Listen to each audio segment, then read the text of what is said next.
myself.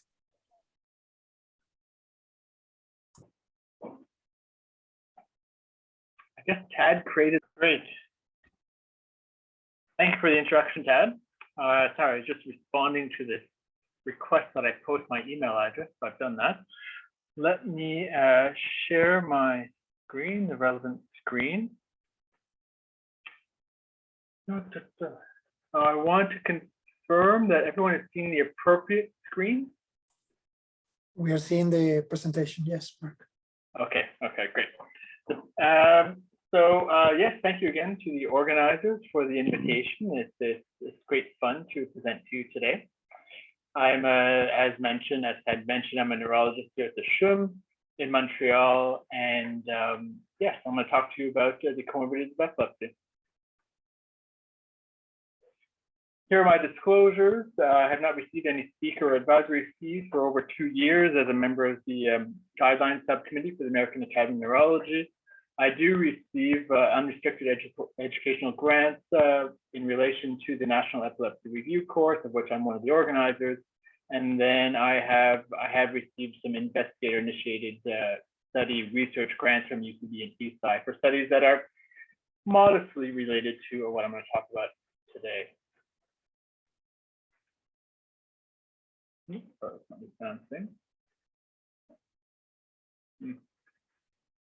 So these are my learning objectives for today. I'm going to begin by defining what we mean by the comorbidities of epilepsy. I'll describe some clinically relevant examples, and then finally talk about how we can incorporate comorbidity into our clinical practice. So comorbidity as a concept is something that's relatively new. It was first introduced in the 1970s. It was introduced by Alvin Feinstein, who, for those who are in the field, know he is considered the father of clinical epidemiology. It was in the 1970s that, especially in the West, but now throughout the world, medicine was less and less concerned about focus on communicable diseases, with the exception, obviously, of the current pandemic. But in general, focused less on communicable diseases and becoming more focused on chronic diseases. And with this focus on chronic diseases, people surviving with their diseases for longer periods of time, the possibility of having more than just one chronic disease became more real. And so comorbidity is defined as any distinct additional clinical entity that has existed during the clinical course of an individual with the index disease. So when we're talking about comorbidity, it's usually there is a focus on a single disease, a central disease, and then other diseases around it. What these other things are around it is often defined very broadly. It can include other chronic conditions, other chronic diseases. It can also include the side effects or the consequences of the index disease, signs or symptoms of the index disease. It can include other diseases that are related in some way to the index disease in terms of organ systems, but it can include what we would call discordant conditions as well. It can be concurrent, so at the same time, or successive. You have your index disease now and the comorbidity only later. I just want to briefly compare this to the concept of multimorbidity. The two are really quite similar. While comorbidity focuses on an index disease and the other diseases that revolve around it, like you could imagine with this bespoke wheel, multimorbidity refers to the overall disease burden of an individual. There is no central disease, it's all of the diseases altogether. And so comorbidity makes a special sense for specialized medicine, while multimorbidity makes a special sense for primary health care. When talking about the burden of multimorbidity in the general population, in fact, there are a number of these important studies that are done here in Quebec, especially in Sherbrooke. Multimorbidity is quite common. If you look at individuals 45 to 65 years, aged 45 to 65 years, that on average they'll have 4 chronic conditions. That if you look at older individuals, not surprisingly, this number of chronic conditions increases. That an increasing number of chronic conditions is associated with important outcomes, such as increased in-hospital mortality, functional status, ADLs, IADLs, and quality of life. And of course, these comorbidities are associated with economic consequences. So a classic study from the US looking at Medicare beneficiaries, 65% of the individuals had multiple chronic conditions, and they accounted for the vast majority of expenditures. So now to bring it back down to the comorbidities of epilepsy. So we do consider these important, so much so that they were considered when Ingrid Scheffer and her colleagues were working on the new classification of seizures and epilepsy. It was very purposeful that comorbidities, as this extra oval on the side, was included in this scheme. How we understand, how we divide seizures, epilepsies, and how we associate syndromes and etiology to these seizure and epilepsy types. There was an intention to emphasize the importance of comorbidities, of considering comorbidities at the same time. When discussing the comorbidities of epilepsy, we do not, I think a lot of people, and I certainly, before becoming involved in this study, I would first think of the psychiatric comorbidities of epilepsy, so especially anxiety and depression. But a lot of us, including myself, are especially interested in not just the psychiatric comorbidities, but in particular the somatic comorbidities. So the other diseases that are not related to psychiatric disease or psychological. That many of these other chronic conditions are quite common in, are much more common in people with epilepsy as compared to the general population. So we can talk about things that are somewhat psychiatric or behavioral, such as aggression, but these somatic comorbidities include things such as diabetes. They include behavior such as tobacco smoking.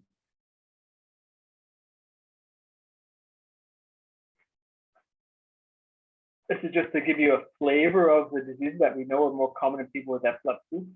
I think the concordant association, so those where the other disease within the same organ system as epilepsy, these are probably not too surprising. I don't think they would be too surprising, especially CNS neoplasms, given that they can cause epilepsy.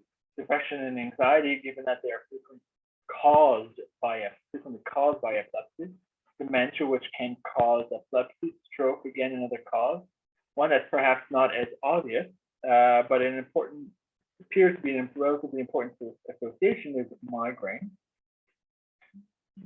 And then to give you a flavor of what are the discordant associations, so diseases from other organ systems that are sometimes it's surprising that there's an association with epilepsy, but associations that have been found with various studies with things such as asthma, peptic ulcers, bowel disorders, allergies, back problems.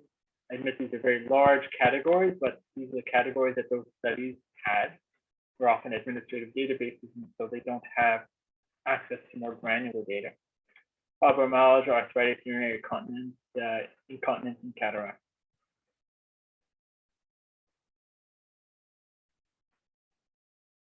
But certainly, when we're talking about the comorbidities of epilepsy, it's important to describe the association. But I think very quickly, once I started looking at this, I thought that I agreed, and I continue to agree that describing these associations is important, but we should also be trying to understand why these associations exist, the mechanism, because this is what will then help us understand more about epilepsy, more about the comorbidity, more how we can perhaps prevent either the comorbidity or the subsequent epilepsy. This is a scheme that we presented a few years ago, now 5 years ago, presenting a method for a scheme for dividing up these different possible mechanisms. We first started very purposely by saying that it's important for us, it's incumbent upon us to always remain skeptical of what we observe. So to first consider that any association may not necessarily represent a true causal association, that it may be that this disease, other disease or condition is occurring more frequently in people with epilepsy for reasons that are not particularly that are for reasons that are more related to either chance, because the study is not large enough, or there's some sort of error, there's an artifact, that there is bias that you haven't accounted for. So it's important to consider this from the beginning to question whether it's truly an important association or not. After that, we presented four mechanisms. So the first one we referred to as, and this is, we didn't invent all this by ourselves, this is us leaning on the existing literature. So we're a causative mechanism where the comorbidity is in fact the cause of epilepsy, the person's epilepsy, whether directly or indirectly. The resultant mechanism being where the epilepsy causes the comorbidity. A shared risk factor model is where the epilepsy and comorbidity are associated not because they themselves have a direct association, but rather they have a common cause. An example could be diabetes causes my epilepsy, diabetes causes my heart attack, for instance. And then in some rare circumstances, you can have a bidirectional effect. Now, this is not a bidirectional effect in the same individual. It's just that in some people, the comorbidity causes the epilepsy, and in another person, it may have been reversed. We have interesting data suggesting that anxiety, for instance, is an example of this. People with epilepsy are at risk of becoming anxious, and that there are animal models where stressed animals are more susceptible to epileptic kindling, and so that's indirect evidence that anxiety increases the risk of later developing epilepsy. So a bidirectional effect.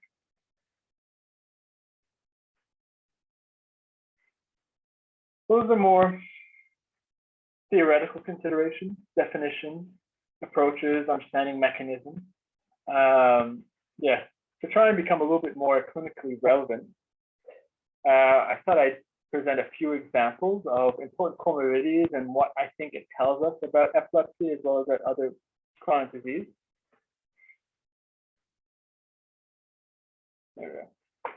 So a first one is diabetes. Diabetes mellitus.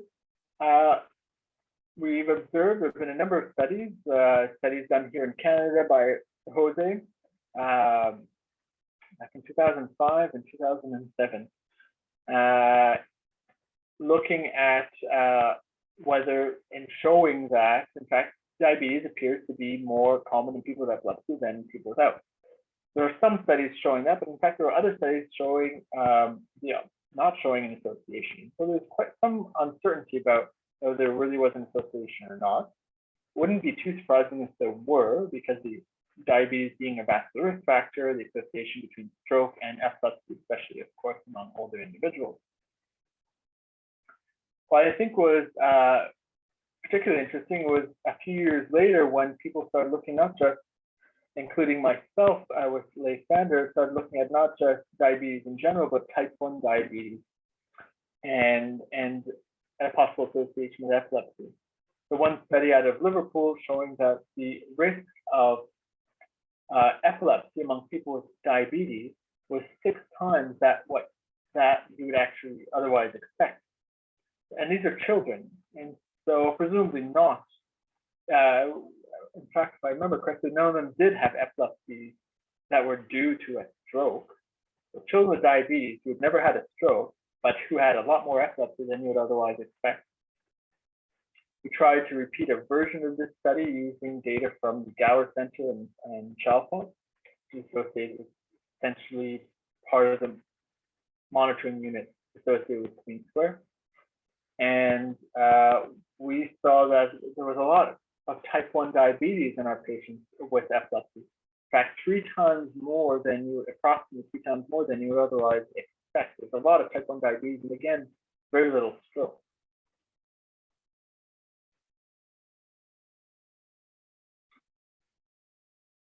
And so just to illustrate the sort of how I think these observations should lead to further consideration was this discussion about, well, what is the mechanism for this association, and why does it seem to be particular for type 1 diabetes?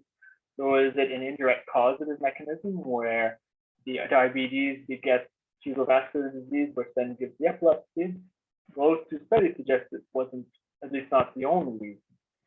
Could it be a direct causative mechanism? People have hypothesizes that recurrent hypoglycemic episodes could lead to an accumulation of hippocampal damage, which would predispose you, probably requiring a second hit to develop epilepsy. And then finally, what only 6 years ago, which seemed like more of a stretch to suggest back then, which I think is actually, at least to me, it seems very readily accepted, the idea that there are autoimmune causes for epilepsy, right? And that, in fact, what it may be is that there's a shared risk factor. That we know that anti-GAD antibodies are quite common in type 1 diabetes, very common. And they also appear to be common in a lot of people with epilepsy. And that it may be that these type 1, that these antibodies are pathogenic in these individuals with epilepsy. There is indirect evidence showing that the serum titer of anti-GAD antibodies is related to the epileptic severity, that it's not just related with any type of epilepsy, but in particular focal epilepsy, especially in temporal lobe epilepsy. And so this raises the question, should these individuals be treated with immunosuppressive therapies or GABA-acting anti-seizure medication? Yes, I can tell you that how it's impacted my practice is that certainly whenever I haven't had too many, but I have had a few people with type 1 diabetes and epilepsy, especially if their epilepsy is difficult to control. So if they have a drug-resistant epilepsy, then I certainly look for anti-GAD antibodies, and I certainly consider, I haven't done it yet, but I would consider immunosuppressive therapy. Of course, if they had drug-resistant epilepsy. If they control with carbamazepine, I'm happy. Another interesting association is headache and epilepsy. Interesting, I think, for different reasons. So certainly, in general, it's intuitive that headache and epilepsy are intrinsically linked phenomena. They're both part of this small group of paroxysmal neurological phenomena. They share the prodromal period, an aura, an ictal phase, a post-ictal phase. I often emphasize to residents, maybe not often, but sometimes, when the thought hits me, I emphasize to residents that an ictus is actually a very rare, vague term. It just means the event. You can have a migraine ictus just as well as you can have an epileptic ictus or post-ictal phase. Probably best to specify and less obvious.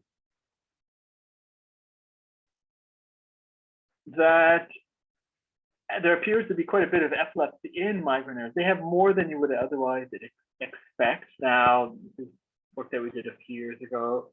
Some people have taken this work to say that, oh, there's a clear association between epilepsy and migraine. I would say that this work to me suggests that there is maybe, I'm not entirely sure actually, but there probably is an association between migraine and epilepsy. And it does, besides not only clinically making sense or being intuitive that there would be an association, there is certainly some shared pathophysiology, at least in a general sense, that there's a shared cortical hyperexcitability. This is obvious in people with epilepsy, it is increased cortical hyperexcitability, but it's also the case in people with migraine based on prior TMS, so transcranial magnetic stimulation studies, studies suggesting impaired GABA B receptor function in people with migraine, and shared causes. So especially in familial hemiplegic migraine, especially in particular the second type, FHM2, related to an ATP1A2 mutation, where it's quite common that, of course, they have their migraine, they also have epilepsy. I have one patient. And what I think is clinically relevant is to not forget that it is the association between headaches and migraine, sometimes in particular, and epilepsy is recognized, even recognized by the IHS, the International Headache Society, that there are 3 types of epilepsy-related migraine. There's migraine aura-triggered seizures, which is oftentimes referred to as migralepsy. And then there's also a headache attributed to an epileptic seizure. So 2 types being hemicrania epileptica and post-ictal headache. I can tell you that post-ictal headache is by far the most common. It sometimes even has a certain localizing value. If it is ipsilateral in the temporal lobe epilepsy, with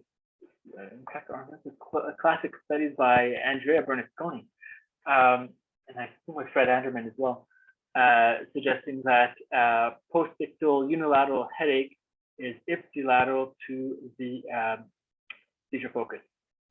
So that is by far the most common. I see it not infrequently. Hemicrania epileptica is not that common, a headache during the seizure being one of the ictal phenomena, but it does happen. Migraine is interesting because it's actually controversial. And there have been papers suggesting that the vast majority of case reports are in fact misdiagnoses. That these are individuals who are misinterpreting the epileptic aura related to an occipital lobe epilepsy as a migrainous visual aura.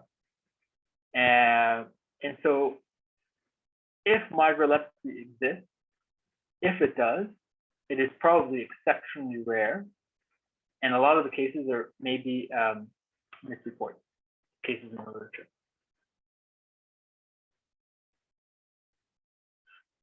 A clinically relevant curl is to talk about the hints that we can use, the clues that we can use to help us distinguish between these different types of auras. Migrainous visual aura from an epileptic visual aura. There have been studies looking at this, and I think they're quite elegant ones. And some of their points are looking at, they compared cohorts and they look at different characteristics, see if, looking for differences. Certainly the first one I think that helps us a lot is duration. So a migrainous aura is of course generally quite long, right? By definition, it's meant to be between 5 and 60 minutes. We know from experience and from the literature that on average it lasts about 20 minutes, a migrainous aura. Epileptic seizures, they can last 20 minutes, but that's exceptionally long. It would be unusual, right? The vast majority are going to last seconds, especially just the aura, before it progresses to something that's more frankly epileptic. Migrainous aura tend to be monochromatic, they tend to be angular, they tend to be bright. What's very interesting, and I remember it was Michel Aubé, I think, who used to insist that if you have positive and negative visual phenomena simultaneously, there is only one diagnosis that you can make reasonably. You can only say that it is a migraine.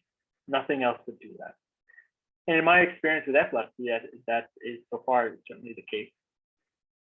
You can have negative phenomena. You may even, atypically, you may even begin with negative phenomena in an epileptic visual aura, but you will never have it simultaneous with the positive phenomena, the colors, the bright light. And migrainous aura, they tend to start in the center of the vision, they tend to evolve outwards. And again, slowly, over 20, 30 minutes. Epileptic visual aura, so of course, more rapid. They tend to start more from the periphery. I'm not so sure about this. I'm not sure about the biology of why it would start more periphery and then move to the center. Depends on the localization of the lesion, you would think, for the epileptic aura. What is interesting is that these epileptic visual aura, they tend to be more amorphous. They tend to be more circular. They tend to be more colored, multicolored.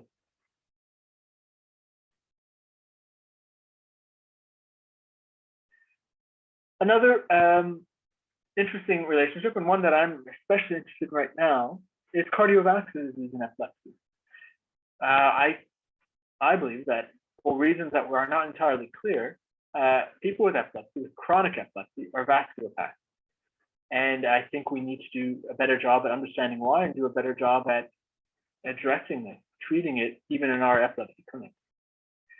There are studies showing that there's a strong association between epilepsy and heart disease and stroke, cardiovascular disease in general. Of course, in part, this is not surprising because stroke is an exceptionally important cause of new onset epilepsy in an older individual. Let's say on average, you can say 50% of 50% of new onset epilepsy in an older individual is because they've had a stroke.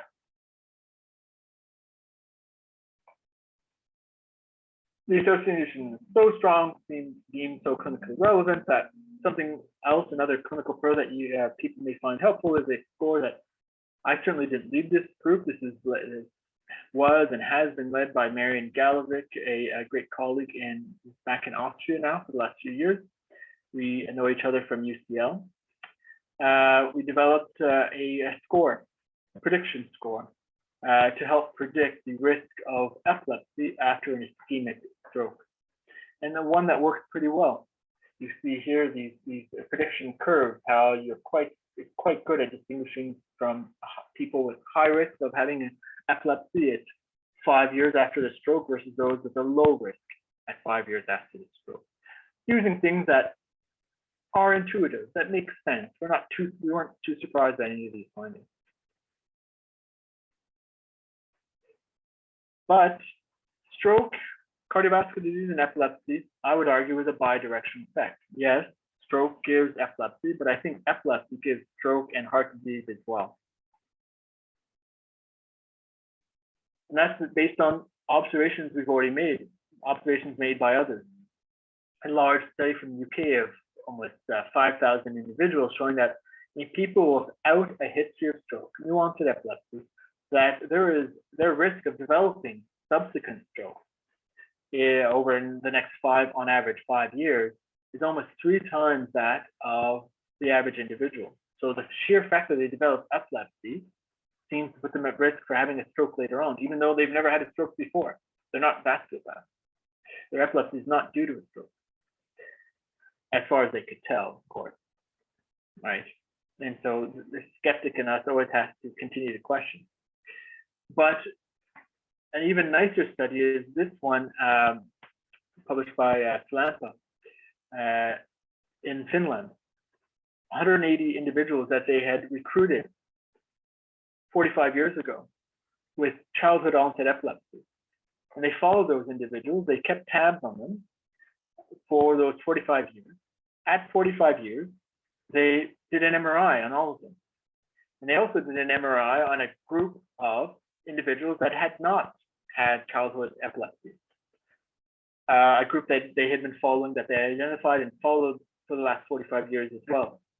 And they showed convincingly that the people with epilepsy, people who had childhood epilepsy, had a lot more cerebral vascular disease than the people who had not. And assumably, in fact, I can tell you, none of those childhood epilepsies were due to stroke. That this excess of cerebral vascular disease 45 years later was seen even those who had benign idiopathic epilepsy.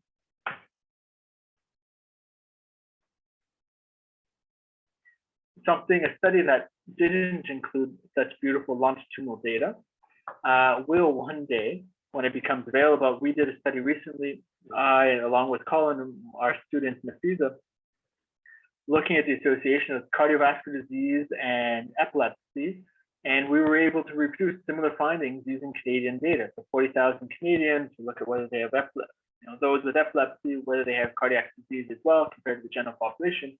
And even after adjusting for stroke in our statistical models, we found that there was an increased prevalence of heart disease and peripheral vascular disease, especially.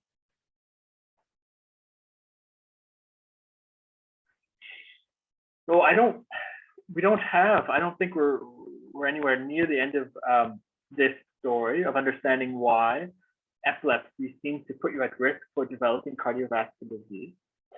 It could be the medication. You're not talking about medication exposures for short periods. You're talking about medication exposures for perhaps decades on end. We know we have some studies showing that certain anti-seizure medications, especially the enzyme inducers and valproic acid, are associated with increased cholesterol, dyslipidemia, increased homocysteine, metabolic syndrome. So is it the medications that are giving them the cardiac disease? Or is it the social determinants of health? Well, I have epilepsy, therefore I'm more likely to not have a job. I'm more likely to have a lower socioeconomic status. Therefore, I'm more likely to smoke. Therefore, I'm more likely to not seek appropriate early medical care, and therefore I'm more likely to have a heart attack. And then finally, I see that someone raised a hand, but am I meant to answer questions now, or do we wait to the end? I assume. Correct me if I'm wrong. Probably it's better at the end. I would ask that person to type the question in the chat, and if not possible, then he can ask the question verbally at the end. Sorry, Mark. Thanks. No. Is it because people are with epilepsy are frail? Is frailty acting as an effect modifier? Just two words on this, because I think it's an interesting concept. To those who are familiar with geriatric medicine, to them this is bread and butter. This is a standard concept that they've discussed for many years. The idea of physical frailty in particular. I'm not talking about the different models of frailty. I'm focusing on physical frailty as a determinant of outcome. This is some jargon that a geriatrician would be familiar with. Or a geriatrician who's involved. It's someone who's involved in aging research, I'd say. So to define it broadly, physical frailty is a physiological state of high vulnerability to health outcomes in the face of stressors such as acute illness, surgery, or trauma. It's the inverse of being robust or fit. Here you can see this concept graphically illustrated of a person who's very fit, running doing a jog, versus someone who's vulnerable, who's now using a cane, someone who's increasingly frail, requiring greater and greater assistance because of that physical frailty. When looking at physical frailty and think of it as a determinant of outcomes, I think it's best to think of it as an effect modifier, in that it makes you vulnerable. In other words, if you have how you react to the exposure depends on whether you're frail or not. If you have diabetes and you're very frail, you're more likely to have a heart attack. If you have diabetes but you're quite fit, then you're less likely to have a heart attack. That's the general idea of an effect modifier.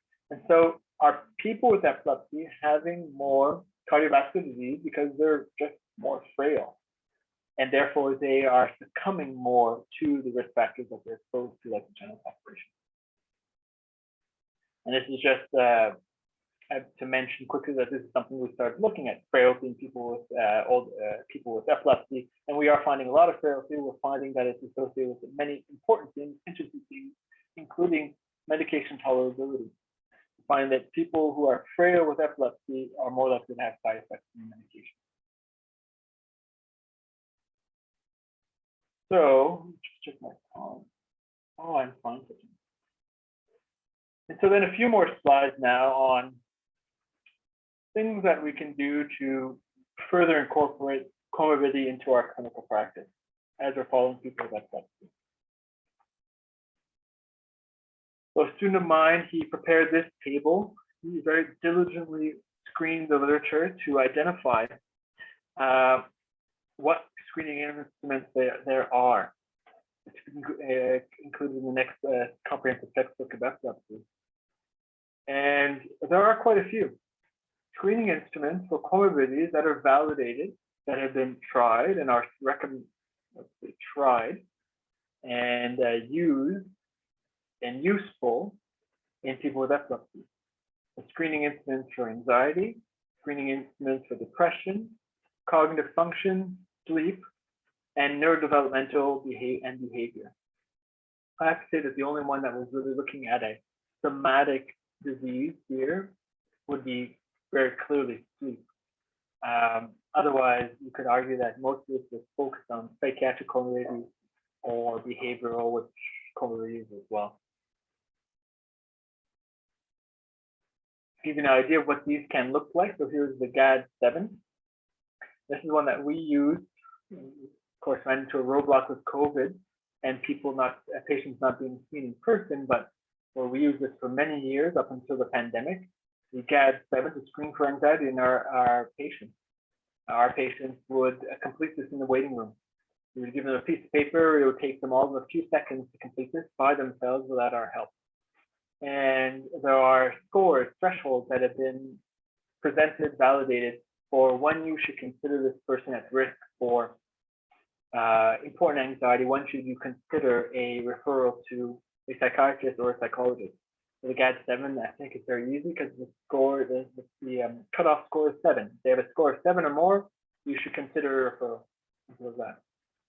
And it's I remember at first enjoying, benefiting certainly as a clinician of how someone who I wouldn't have thought was particularly anxious would show me their scores in their 2 disease. For depression, a commonly used one, the one that we used to use, well, we do use, or we will use once we figure out how to do it during this pandemic, was the NIDI. This is for depression. Similar scale, multiple domains, a Likert scale for each. Patient just circles the numbers, you total it up. If I remember correctly, it's changed. It is a score of 13 or greater overall, where it's recommended that you consider a referral for possible depression. These are screening tools, of course. These are not making any diagnoses. These are just helping alert you to these possibilities that your patient has that your patient may require specialized care.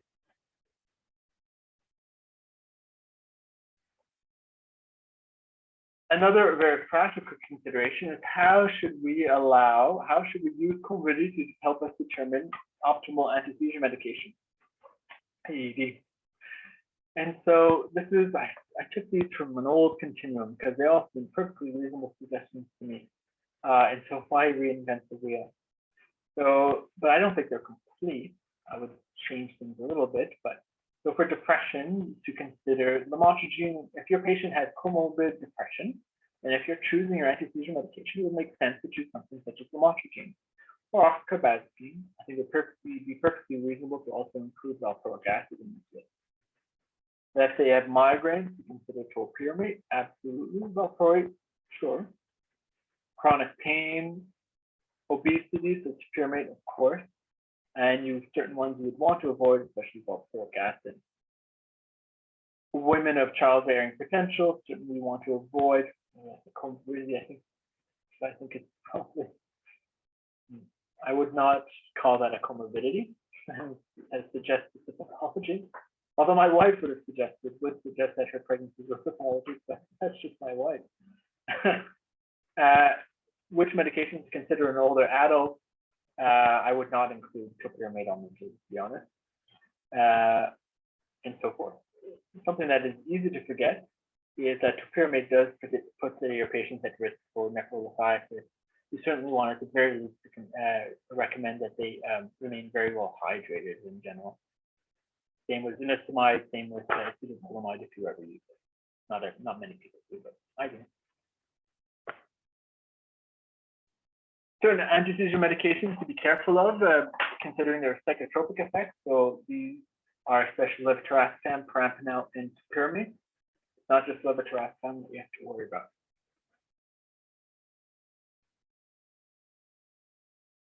And something that sort of finish off with is how should your anti-seizure medication choice be influenced by the presence of hepatic or renal failure? And so we know that these medications, these lists, this is a reasonable list. These are those that you should avoid in hepatic failure. Carbamazepine, sulfamate for those who are using it, phenytoin, phenobarbital, and others, which I don't think many people would use. I actually use more retinamide than I use sulfamate. And valproic acid, you want to avoid in an individual with hepatic failure. In renal failure, you want to avoid levetiracetam, gabapentin, and pregabalin especially.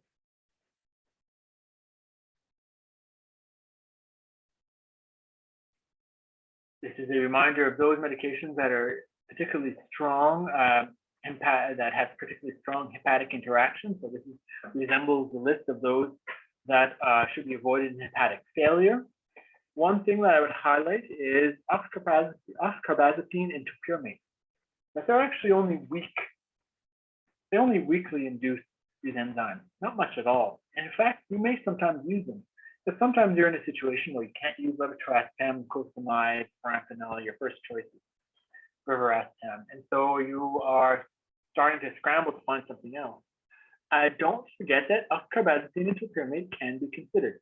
I had a patient, it was only 2 weeks ago, and the oncology pharmacist called me, or the oncologist called me, and then I spoke to the pharmacist in their department because the patient on carbamazepine who had to start chemotherapy immediately for her breast cancer. And I was quite happy to suggest, and the pharmacist was quite happy with switching her to oxcarbazepine. the others weren't great choices. She'd always responded well to carbamazepine. The patient is a bit mildly anxious in general and about changing her medication. And so being able to do a quick, it being reasonable to do a quick switch to carbamazepine was very advantageous. And the pharmacist was happy. It was not going to interact much with the chemotherapy. So don't forget those. These are certainly your preferred medications. We'll list your preferred medications in hepatic failure, all the new ones, essentially. Things that aren't too much of a surprise. Gabapentin and pregabalin are on that list. Problem is, in a lot of people, especially with a difficult epilepsy, they wouldn't be sufficient to maintain control in most circumstances.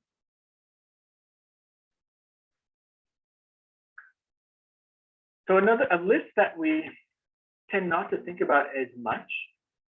I think most people are comfortable in thinking about those medications, especially the ones that you should have that are the worst for hepatic interaction. But which are the ones that you should prefer in renal failure? Well, actually, I tend to present it to my residents. It's quite simple. In someone with hepatic failure, you prefer the newer medication. In someone with renal failure, you prefer the older medication. You should go with an old one. I'll add a caveat to that in a second, but carbamazepine, phenytoin, phenobarbital, valproic acid they're not eliminated by the kidney. They're quite stable in renal failure. Their concentrations are not increased. It is not necessary to modify your dose based on the presence of renal failure. In fact, they are the ones that are recommended. They are the ones where you don't have to, in someone who's dialyzed, you don't have to worry about giving a post-dialysis extra dose. Now, giving that post-dialysis extra dose can be relatively easy to do. And in someone with an easy control epilepsy, yes, absolutely. And so I know that it's not uncommon that someone in dialysis is treated with levetiracetam. We know that at a low dose, we probably have the dose that you would otherwise give to that individual. And then so let's say they're receiving 500 BID. And then after each dialysis, I think it's quite common that a person will give them an extra 250 milligrams post-dialysis of levetiracetam that day, just the idea being that we're then boosting up the concentration levels to replace what we've just dialyzed out. And that works in the majority of cases, in part because I think our patients who are being dialyzed are also our patients who have epilepsy due to a stroke. And so they tend to be our patients who are the easiest to control. I think that strategy often works, but it often works because those tend to be easy to control epilepsies anyways. But if you have a more difficult to control epilepsy, don't forget that, just imagine those wild fluctuations in serum concentrations of the anti-seizure medication. That those wild concentrations, wild fluctuations, not just once in a while, but 3 times a week, are going to lead to poor seizure control. And therefore, people who are dialyzed, who have difficult to control epilepsies, I abandon those newer ones, and I will go quite quickly to older ones that are not affected by dialysis. I will often start with phenytoin or carbamazepine. Yes, but please don't forget that. And there you are. So this is just a recapitulation of what my learning objectives were, and I am very good. And I'm happy now to take questions. It looks like I finished just on time. Thank you very much, Mark. It was an excellent overview of most of our somatic and some of our psychiatric comorbidities. So thank you very much. There are a few questions that our attendees have posted already. I'm gonna try to go over by order of appearance. Our first question was asked by Dr. Jason Singh. He was quite interested, or she, I'm not sure, was quite interested in your topic about diabetes and GAD antibodies. And our colleague was wondering whether you are exploring GAD antibodies in all new onset epilepsies in patients with diabetes type 1. And if you do, what is the cutoff level that you use of anti-GAD, since there are patients that are positive but really not having disease, and then if you consider immunotherapy in those patients. So I think it would be reasonable to verify anti-GAD antibodies in any new onset epilepsy in person with type 1 diabetes. Mm-hmm. It is very easy to ask for the serum antibodies. But if the person already has type 1 diabetes, you already know that even if you ignore if you were to ignore their epilepsy, there's 80% chance they're going to have positive antibodies anyway. Exactly. Right? Yeah. Yeah. And so I definitely think we have to be very careful. I've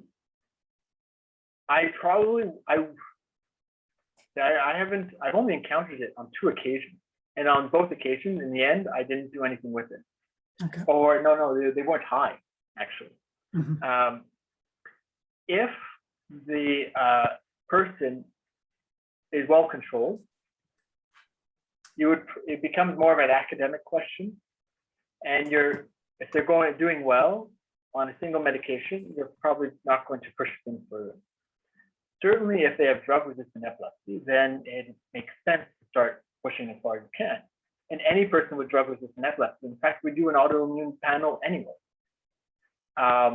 whether they have type 1 diabetes or not. And that general panel that I do, which is based on the work from Mayo, after encouragement from my colleague who trained there, Dr. Mark Keezer, that general panel includes anti-GAD antibodies too. That's a serum panel. If I were to find it positive in the serum, then you have to create an argument for why you actually think it's pathological in this individual. And there it becomes a matter of how high, is it not just positive, but how high is it? Very, very high. And I can't tell you what the exact number is. And then also you would look at do a lumbar puncture, Mm-hmm. see whether you can find it in the CSF as well. And I think if you found it in the CSF, you could make a more, it would help you build an even stronger argument for considering starting therapy, whether that would be plasmapheresis or IVIG. I see. So yeah, go ahead. Okay. It's a mildly vague answer, but I don't think there's a clean answer either.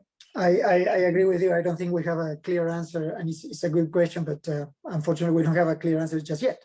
And what are your thoughts about expanding along this line of autoimmune disorders? So in patients with MS and diabetes and epilepsy, or patients with celiac disease and epilepsy, and other type of immune-mediated Hashimoto thyroiditis, and so on and so forth. Would you explore further in those patients too? For immune-mediated? If they had, yes, absolutely. Okay. If Yeah, they have a normal MRI, I guess. Yes, you would, because you would wonder whether they had an inflammatory epilepsy, autoimmune epilepsy. And again, especially if they're not doing well, then you could justify doing a lumbar puncture, repeating the panels, and then considering empiric therapy. Yeah, good point. Thank you. So I'm going to go to the next question that was posted. This is from Dr. Arthur Omorojuwa. Sorry, the pronunciation, I'm sure is wrong. But Arthur is asking, how can you explain the use of how is it that the ketogenic diet is used as a treatment in epilepsy in patients with diabetes, when patients with diabetes type 1, they can also have attacks of ketoacidosis and still have epilepsy, some of them. So he was just wondering, how is this correlation?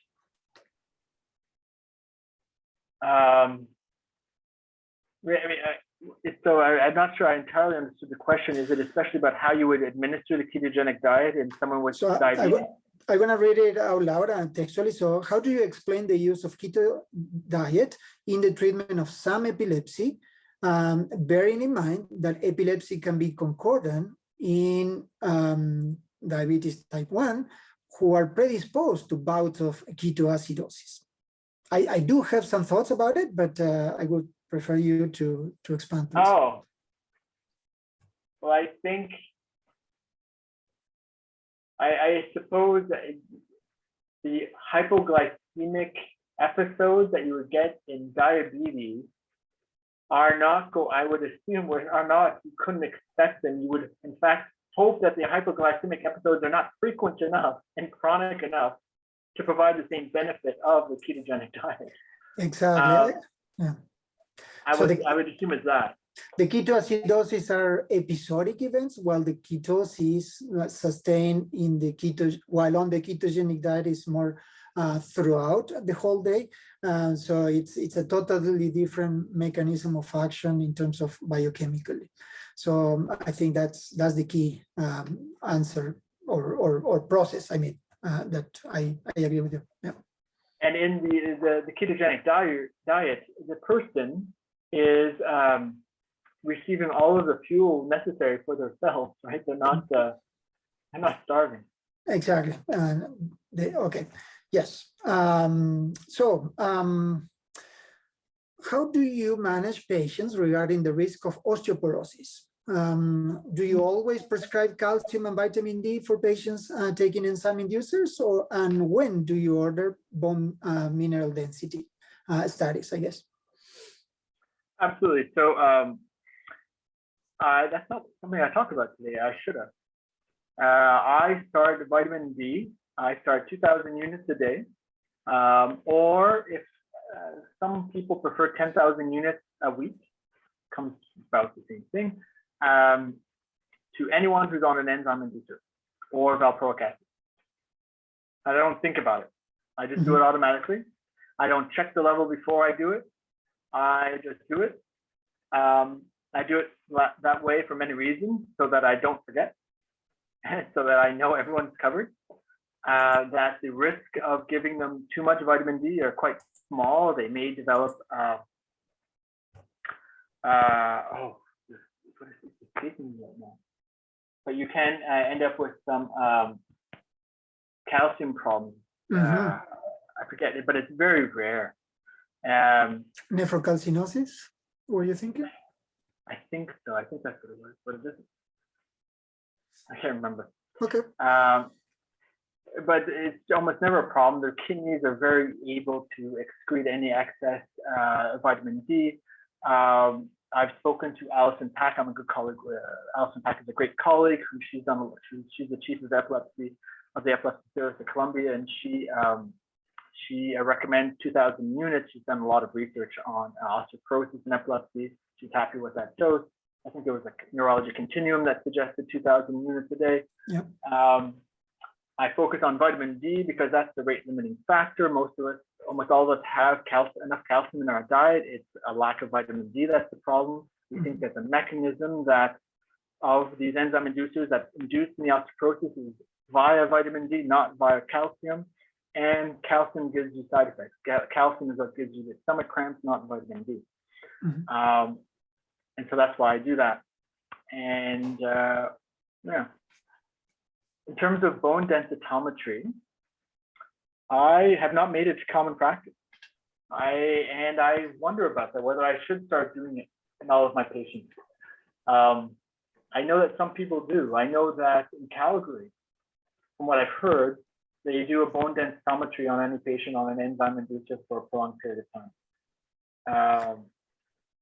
I have not started. With COVID, I think have changed, but they, yeah.